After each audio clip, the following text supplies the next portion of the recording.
नमस्कार. महाराष्ट्र योजना कॉर्नरमध्ये आपल्या सर्वांचे स्वागत आहे.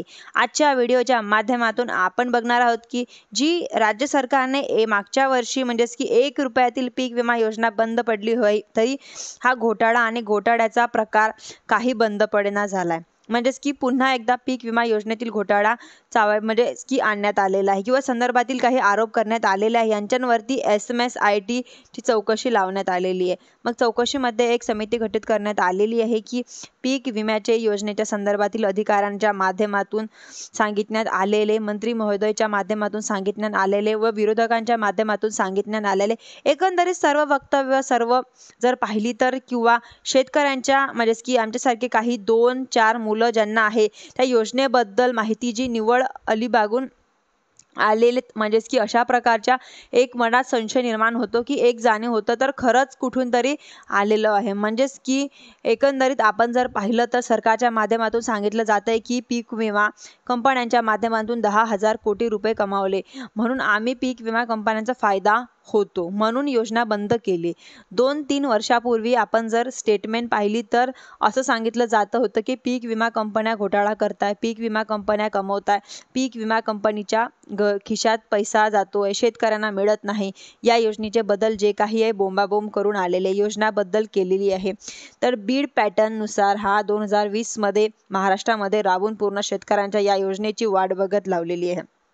म्हणजेच की बीड पॅटर्न बऱ्याच जणांना यापूर्वी सुद्धा सांगितलं होतं. कप अँड कप मॉडेल म्हणजेच की 80-110च्या नुसार लावला जातो. मोठे मोठे अधिकारी येऊन 80 आणि 110 कशा प्रकारे आहे शेतकऱ्यांचा फायदा आहे म्हणजेच की सरकारांचा फायदा सांगितला जातो की पीक विमा कंपन्यांना फक्त 20% दिले जातात असं सांगितलं जातं. हे सगळं दिलं जात असताना योजनेच्या वार्षिक बजेट किती आहे आणि या बजेटमधून 20% किती होतात आणि 20% किती होत असतील त्यांच्यातून 10,000 कोटी रुपयाचा नफाचा पीक विमा कंपन्यांना होतो. म्हणजेच की आता सर्वसामान्य शेतकऱ्यांना पडलेला उगाच कुठल्या तरी विषयावरती हजारो कोटीचं उदाहरण द्यायची, मोठी मोठी आकडेवारी सांगायची, शेतकऱ्यांच्या डोक्यात एक काहीतरी खुसफट घालायचं आणि मनूसोबत म्हणजेच की सध्या काय करायचे अशा प्रकारची कुठली तरी स्थिती सध्या चाललेली आहे. व एकंदरीत ₹1 पीक विमा योजनेचा घोटाळा हा एक फक्त आणि फक्त शेतकऱ्यांची केलेली दिशाभूल आहे. म्हणजे एखाद्या शेतकऱ्याने जर चुकीच्या पद्धतीने पीक विम्याची जर पॉलिसी भरली तर ती पॉलिसी अप्रूव्ह होत नाही. कितीही मोठे अधिकारी, कितीही सरकारचे मंत्री महोदय जरी बोलले तरी या योजनेच्या अशा प्रकारे पॉलिसी मंजूर होतात. तुम्ही चुकीच्या पद्धतीने सातबारा देऊन जर तुम्ही चुकीच्या पद्धतीने पीक फेरा देऊन तुमची पॉलिसी रिजेक्ट केली जाते तर रिजेक्ट केलेली व्यक्तींना शेतकऱ्यांच्या पॉलिसी व चुकीचे कागदपत्र जोडली गेल्यामुळे रिजेक्ट झाल्या होत्या आणि त्यामुळे पॉलिसी अप्रूव्ह करण्यापूर्वी कृषी आयुक्तालयाच्या मेल बाजी आलेली होती. म्हणजेच की पीक विमा कंपनीच्या प्रतिनिधी पाय पकडणं, त्यांच्यासमोर पाठपुरावा करणं, अनेक बाबी केल्यानंतर सर्वसुद्धा व्यवस्थित असताना शेतकरी सर्व व्यवस्थित असताना बँकेची माहिती 2 पॉलिसीला एकत्र दिली जाते. बँकेची माहिती 2 पॉलिसीला एक आणि किंवा सातबारा अस्पष्ट आहे, सातबारा चुकीचा जोडला आहे किंवा पीक फेरा बरोबर जोडला नाही असे अनेक वेगवेगळे सांगून पॉलिसी रिजेक्ट केल्या जातात. चुकीच्या पद्धतीने पॉलिसीच्या भरत आहे व ठीक घोटाळा उघड केला जाते. करोडो रुपये सरकारचे वाचवले. आता तुम्ही यावर्षी ग्रेक्स टॅगचा आधार घेत आता फार्मर आयडी जनरेट करण्यात आलेले आहेत. फार्मर आयडीच्या माध्यमातून जर शेतकऱ्याचा पीक विमा घेऊन भरलेला असेल तर फार्मर आयडीमध्ये जर तुम्ही चुकीची माहिती करत असाल तर फार्मर आयडी याच कामाचे ॲग्रिक्स टॅगचा आधार घेऊन केंद्र सरकारच्या माहिती दिली जाणार आहे.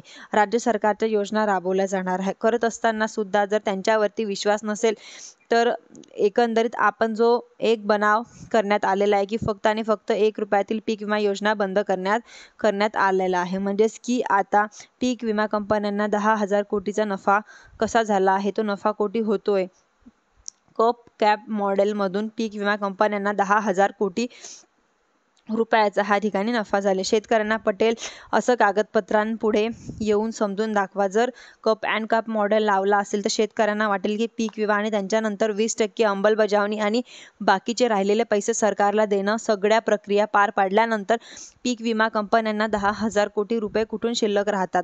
स्पष्टीकरण सुद्धा गरजेचे आहे. म्हणजेच की यांच्यामध्ये आपण जर पाहिलं तर ट्रिगर हटवणं आणि पूर्वी दिलेले म्हणजेच की धाराशिवचे कलेक्टर वगैरे शेतात जाऊन कोपरतं. म्हणजेच की पाहिलं तर शेतीची माहिती घरून घेण्यासाठी आवड अधिकारी किंवा शेतीबद्दल कळवळ असलेले अधिकारी हे वेगवेगळे असतात. म्हणजेच की शेतीविषयक कळवणारे आहे आपल्याला काहीतरी असं दाखवून कुठेतरी मध्ये शेतकऱ्यांना योजना अधिकारी व शेतकरी असताना ट्रिगरमध्ये बदल आपण पाहिले की केंद्र सरकारच्या जर योजना तुम्ही राबवत असाल तर केंद्र सरकारचे जर पैसे येत असतील त्या योजनेमध्ये छेडछाड करण्याची गरजच काय. म्हणजे जर तुम्ही 1 रुपयामध्ये योजना तुम्हाला जर राबवायची नसेल तर समाजसेवक योजना बंद केली आहे. म्हणजेच की PMFY नावाची ही केंद्र सरकारची योजना आहे जशी की राज्यांमध्ये राबवली जात नाही. त्यांच्यामध्ये काय नवीन ट्रिगर आहे ते कारण वगैरे केलं जात नाही. म्हणजेच की 4 वर्ष अग्रिम करून शेतकऱ्यांना काही दिलं नाही. 25% पीक विम्याच्या नावावरती म्हणजेच की 1000-2000 रुपयाची बोळवण खून अग्रिम आणलं होतं. धन्यवाद.